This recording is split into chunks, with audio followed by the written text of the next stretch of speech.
First-trimester placental morphogenesis as potential marker for early diagnosis of chromosomal abnormalities. Multiple pathologies of the placenta can be identified during the first trimester of pregnancy thanks to the ultrasound diagnostics, and many molecular trophoblasts defects associated with it are still poorly understood. In other words, the 3D and 4D ultrasound are still the golden tool in early detection of abnormal fetal development. Using placenta as a marker in diagnosis of chromosomal abnormalities has detection sensitivity of only 3%, and is not syndrome-specific, as in the case of Wolf-Hirschhorn syndrome where only few cases of hypotrophic placenta were reported. We describe the case of first trimester pregnancy with diagnosis of pathologic placental morphology and intrauterine growth restriction of the fetus, with prenatal genetic screening testing which confirmed existence of Wolf-Hirschhorn syndrome.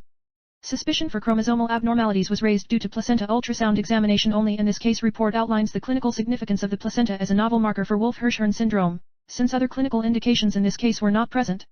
Keywords: placenta, Wolf-Hirschhorn syndrome, 3D and 4D ultrasound. Background. During fetal development, the human placenta undergoes physiological remodeling of the spiral arteries with deep placentation as part of the normal fetal development, which can be negatively impaired in case of some pathology. It was reported that a number of characteristic histological lesions of placenta can be associated with some pathologies such as preeclampsia and intrauterine growth restriction, IUGR. Point 2. Some reports described presence of hypotrophic placenta in second trimester old babies who were delivered as the pregnancy was terminated, but without any significant macroscopic or histological abnormalities. Point 3. Some studies also shown that increased thickness of the placenta, above 90%, leads to increased fetal mortality. Point 4. Wolf-Hirschhorn syndrome, WHS, is a genetic disorder associated with a partial deletion of the short arm of chromosome 4p16.3, and with wide spectrum of clinical manifestations, such as facial abnormalities, congenital heart defects, skeletal anomalies, poorly formed ears and microcephaly. The WHS is also characterized by pre- and postnatal growth delay and a broad nasal tip malformation known as a Greek warrior helmet appearance. 5,6,7 The WHS is not common for the Balkan region and only SIXS cases were reported from Bosnia and Herzegovina so far. 8,9 Here we present the case of early WHS discovery based on placenta's ultrasound examination and its morphological changes only, since the other fetal measurements were in the normal range. 2 Case description. A 20-year-old healthy female in 13 weeks plus 2 days of spontaneous pregnancy, with no history of positive family anamnesis of any genetic pathologies, was screened for the first trimester ultrasound. The patient had 1 miscarriage in the 11th week and age of 19.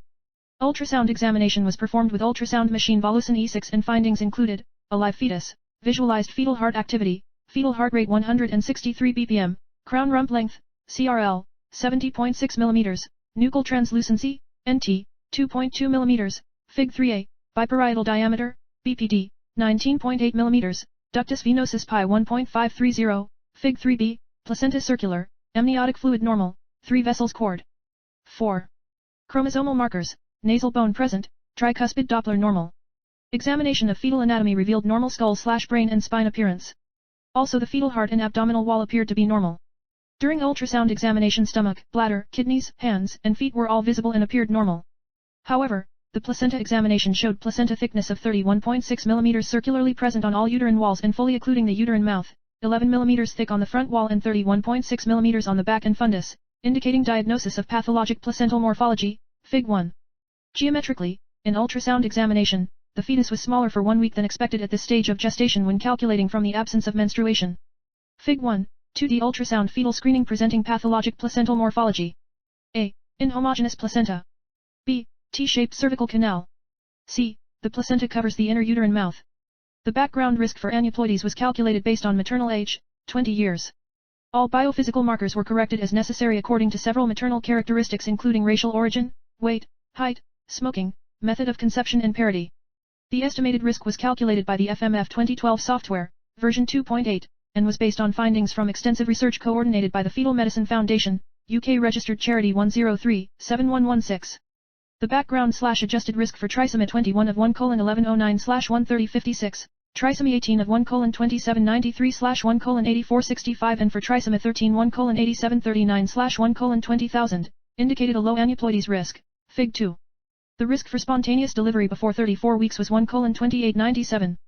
Torch test of the patient was negative, and possible viral infections could be excluded. First trimester screening report for aneuploidies risk. Venosis. Guided by morphological changes of the placenta, its ultrasound imaging, localization and volume, and inhomogeneous appearance, as the only indicators of pathological status, the gynecologist in charge raised suspicion of chromosomal aberration and based on medical history of spontaneous abortion, recommended additional non-invasive prenatal genetic testing. Based on the fetal ultrasound examination only, the Wolf-Hirschhorn syndrome could not be diagnosed.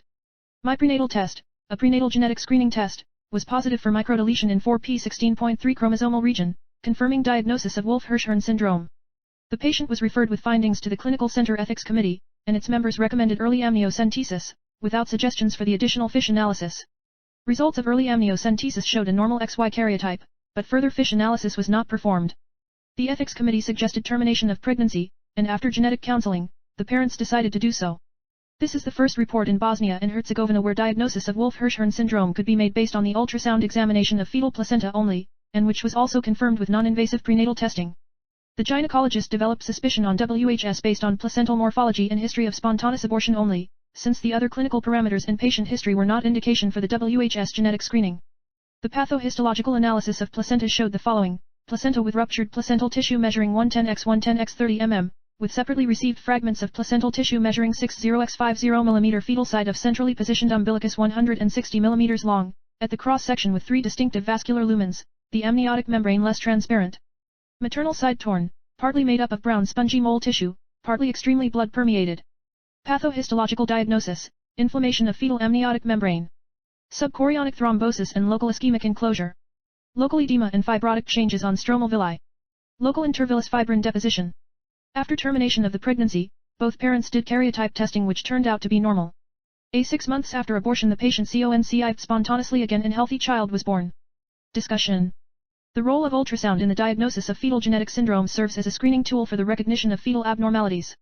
Thanks to the development of ultrasound diagnostics and using high-frequency transvaginal probe with strong resolution, the detection of abnormalities has been moved from the second to the early first trimester. A fetal ultrasound screening is non-invasive, high-risk fetuses are isolated in the low-risk group, and further genetic screening of non-invasive and invasive tests should be performed to confirm the diagnosis. In addition to knowing the patterns seen with individual syndromes, identifying these abnormalities may lead to recommendations for definitive diagnostic testing, preparation for the postnatal period, or both. A placental changes in its structure, localization, insertion, and thickness belong to ultrasonic markers with very low sensitivity for chromosomal aberrations. 10 Homogeneous thickening of the placenta can be idiopathic or caused by maternal diabetes mellitus, non-immune and immune hydrops, infections, aneuploidy, trisomy, fetal or maternal anemia, heterogeneous thickening, placental hemorrhage, multiple pregnancy, placental tumor, etc. It is reported that these occur in 0.6% of pregnancies.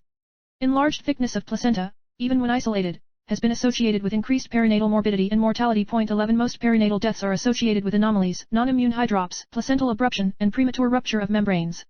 Diagnostic ultrasound has been used in clinical obstetrics for almost half a century. However, it appears in the literature that less attention is paid to placental examination than to a fetus or a pregnant uterus. This is somewhat unexpected, given the obvious major functions that this organ performs throughout pregnancy. Placental examination plays a major role in the evaluation of normal and abnormal pregnancy.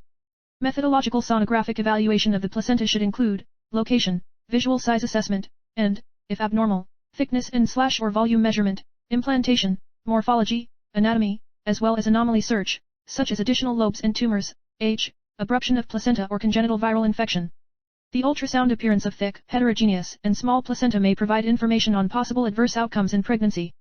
The size of the placenta is significant in assessing pregnancy problems such as preeclampsia. 2.12 In this case report we present evidence of importance of placental morphogenesis as marker in early diagnosis of chromosomal abnormalities such as 4p syndrome, also known as Wolf-Hirschhorn syndrome. That is a rare genetic disorder characterized by birth defects, craniofacial features in infancy, structural brain and skeletal abnormalities, urinary tract malformations and other serious medical problems. Specialized genetic testing such as FISH and microarray are required to confirm the presence of WHS. The size of gene deletion can be different in affected individuals, and larger deletion will result in more severe intellectual disability and physical abnormalities than smaller deletions.